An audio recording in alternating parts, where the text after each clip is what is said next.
take Peter, for instance.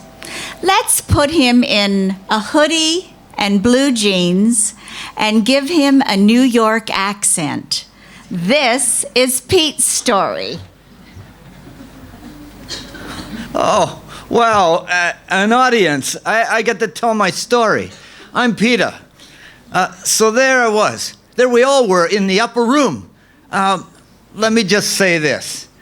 If I'd have known this was going to be the Last Supper, I'd have dressed better. I didn't know. So there we were with Jesus. We're eating, we're talking. James is talking to John. Matthew's talking to Andrew and Philip, and I say, "Yo, Matthew!" I really used to hate that guy, but it's like we're brothers now. And he says, "Don't say yo, Peter." Nobody says yo. And I say, "Yo, bro, I'm trying to start a trend here. It'll catch on, you'll see. Maybe 2,000 years from now, but it'll catch on." So there we are.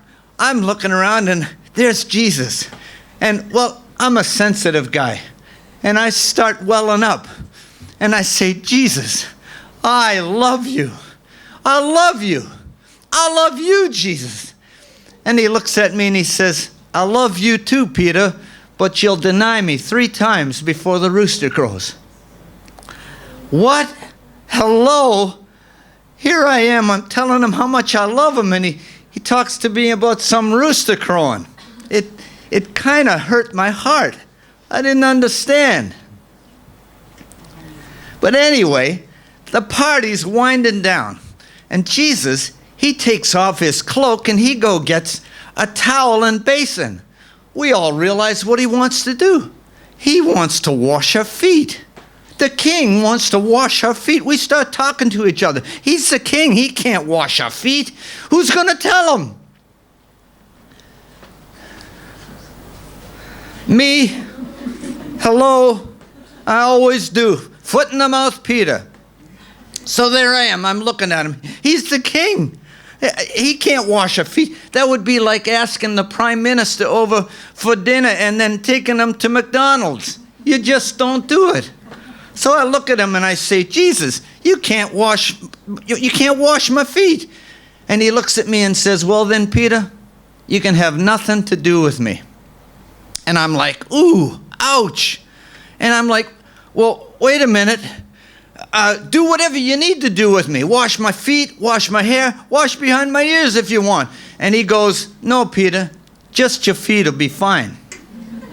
So he washes our feet. There he is, teaching us this amazing lesson on becoming a servant, and I almost missed it. So the whole night is just a blur.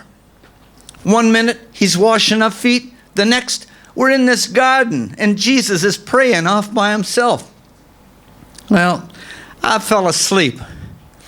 I'm not proud of it. I had a big meal, so sue me. I wasn't the only one. Everybody starts nodding off. All of a sudden, Judas plants his kiss on Jesus' cheek, and I cut off some guy's ear. It was a mistake. It was a mistake. So suddenly, Judas comes, and with his whole group, and they take Jesus away. And what did we all do? We scattered.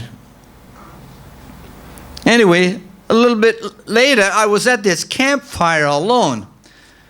So this little girl comes up to me and says, you were with him. You were with that Jew who claims to be the Son of God. You were with him, weren't you?" And I try to brush him off. I say, "No, you must be mistaken." But then this guard, he pipes up and he says, "Get him, he was with him. The whole ear incident in the garden thing, he was there." And then this wise guy says, "You have to be with him. I can tell by your accent." Me, accent? I'm like, wait a minute, this is the way I talk. I can't help it. So I say a few things. I scream at them, and I say a few things I'm not proud of. And I say, "I don't even know the guy." And then I couldn't help it. I didn't know, what would you do? I didn't know what to say. The next thing I hear this gut-wrenching sound, and I hear this rooster crow. And just then, I'm looking into the eyes of Jesus as they're leading him out. There's no escaping his gaze, you know what I'm saying? So what did I do? I ran. And what did they do? They killed him. It was pretty bad. We were all moping around, feeling bad, feeling sad. But 3 days later, we were in this upper room, and all of a sudden we heard Mary running towards the house, and she says that the tomb is empty, that someone must have stolen his body. And so John races me down there. And listen, if John tells you he beat me, he's not telling the whole story. It's like this. Everyone knows the finish line is inside the tomb, right? It's like this. Winner, loser. Winner, loser. I win it. I won. So I'm there, and I'm looking around, and sure enough, the place is empty. You know what? You can't win a race if you don't cross the finish line. Hey, that's pretty profound. So I'm looking around, and sure enough, the tomb is empty.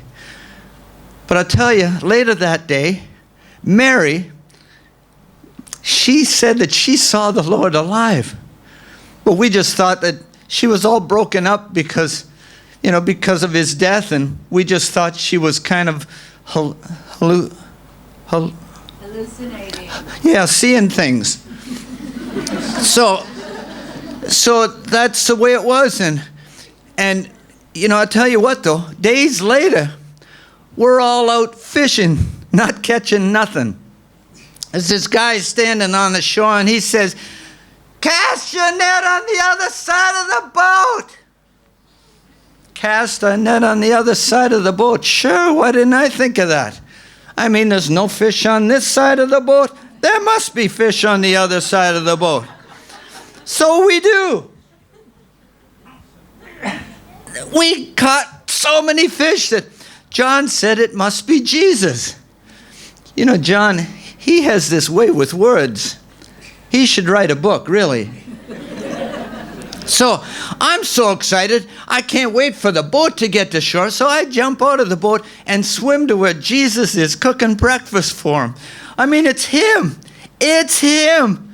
And he's looking at me with those eyes saying, all is forgiven. Wipe the slate. Shake the Etch-a-Sketch. I mean, it's unbelievable. It's him. And I look at him and I say, oh, you're alive. I can't believe it.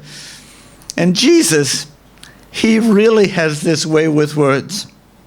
He looked at me and he said, Peter, do you love me? And I said, Jesus, I love you. And he looked at me and said, Peter, do you love me? And I said, Jesus, with all my heart, I love you.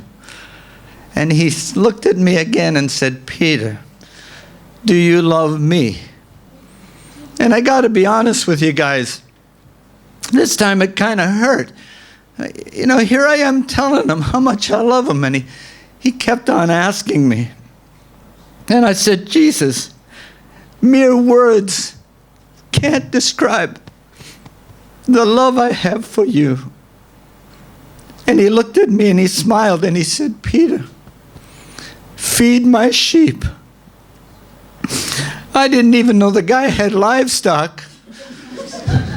But it's unbelievable. 3 times I denied him. 3 times he takes me back. What a great Savior. Oh, remember I told you that Mary, when she came back from the tomb, and she said an angel of the Lord told her to go tell the disciples and Peter that everything was okay. It hit me later. Tell the disciples and Peter. He said my name. In my lowest of lows, after I denied him 3 times, he said my name. And he says yours too.